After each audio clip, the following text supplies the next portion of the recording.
the power! We got the power!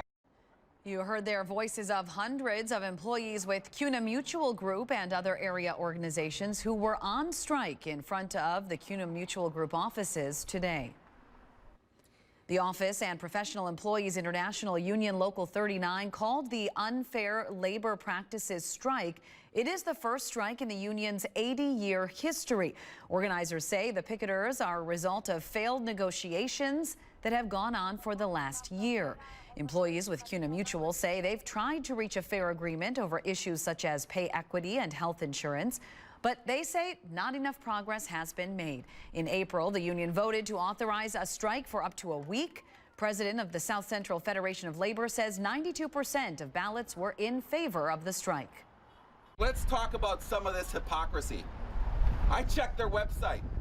They like to talk about diversity, equity, and inclusion throughout their website. And what are they not doing at the bargaining table? The union wants pay equity. Nope. The union wants outreach to historically black colleges. Nope. Toronto is no Organizers say they will continue to strike on Monday, resuming at 7 a.m., going until 6 p.m. We'll be right back.